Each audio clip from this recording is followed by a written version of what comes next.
probably the biggest game of the weekend. Scotland versus France. BT Murrayfield. A game that I would probably suspect now is the best of the rest behind Ireland. The battle for second. Yeah, I think it could be a very, very good game. I think it's going to be nigh on impossible to predict, but we're going to give it a good go. So as usual, we'll start off with the teams, and as usual, we'll start off with the home team, which is Scotland. So Scotland, they've made a few changes from the team that got that shaky win against Wales. Let's have a look. So 1, Pierre Schoeman. 2, George Turner. 3, Zander Fagerson. 4, Grant Gilchrist. 5, Scott Cummings. 6, Matt Fagerson. 7, Rory Darge. 8, Jack Dempsey. 9, Ben White. 10, Finn Russell. 11, Duhan van der Merwe. 12, Sione Tuipulotu. 13, Hugh Jones. 14, Kyle Steyn. 15, Kyle Rowe.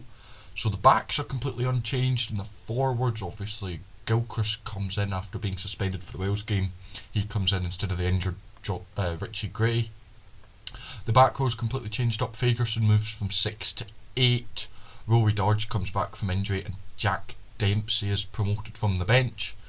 Luke Crosby's nowhere to be seen, he's injured. Jamie Ritchie has been dropped entirely. Yeah, it's looking like a strong squad, to be honest with you. It's probably about the strongest Scotland could put out at the minute. Moving on to the bench, you've got 16 Ashman, 17 Hepburn, 18 Miller-Mills, 19 Skinner, 20 Christie, 21 Horn, 22 Healy, 23 Redpath. Nice to see Hepburn and Miller-Mills still in here. I thought they actually did quite well for Scotland against Wales when they came on off the bench. Good to see Andy Christie also involved. He's been really, really good for Saracens. Hopefully Healy gets on the pitch this time, although Finn Russell is a player that, as long as he's not injured, I can't see anyone in World Rugby getting in the 10 jersey over him. So yeah, could be a pretty strong Scotland lineup. Moving on to France, as they've made a few changes from their drubbing by Ireland. You've got 1, Cyril Baye. 2, Petro Makruvaka. 3, Uni Antonio. 4, Cameron Woki. 5, Paul Gabriagles. 6, Francis Cross. 7, Charles Olivon. 8, Gregory Aldreet. 9, Maxime Lusu.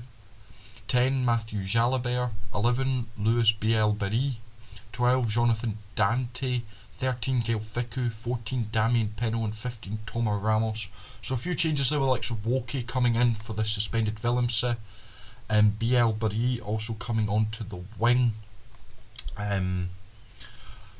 Yeah, a France team that didn't look at all at it last week against Ireland in France. They'll be looking for a big performance here today, or on Saturday, to try and settle them down and maybe still salvage something out of a Six Nations that it looks like. Yeah.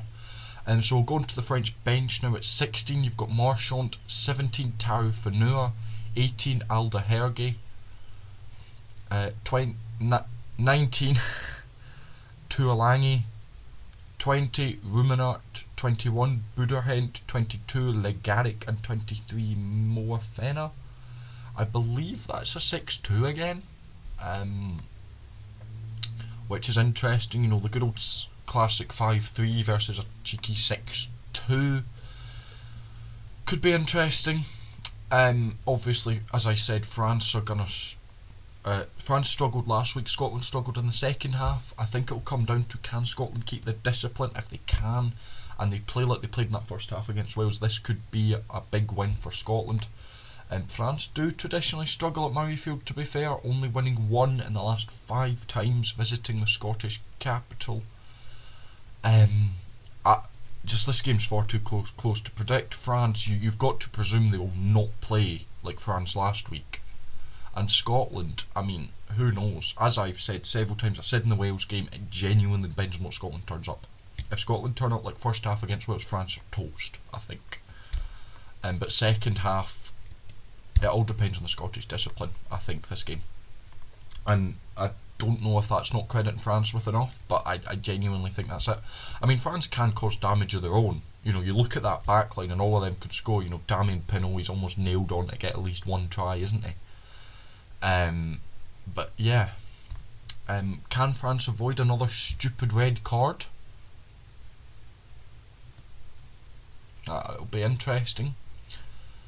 Yeah, a lot of people saying that they think France will respond, but I think Scotland will also look for big performances.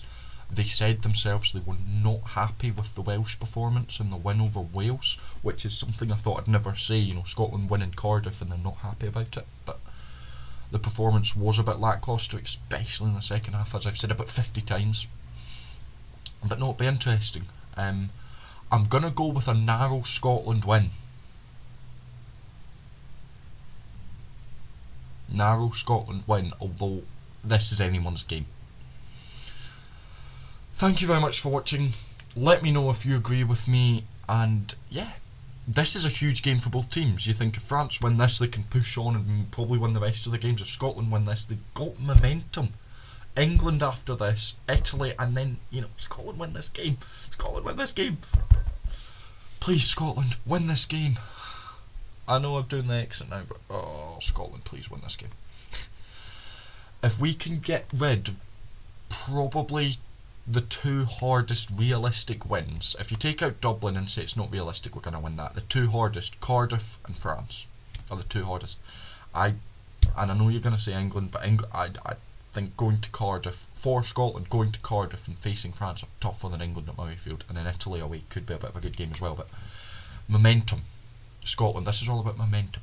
Win this game and you've got massive momentum sliding into England, where we all know you perform well, and then get momentum. Italy, slide past them. Yeah, we're not getting ahead of ourselves though. Win this game, please. Thank you very much, and thank you very much to you for watching. If you enjoyed, make sure to like, subscribe. Until next time, I shall see you legends later.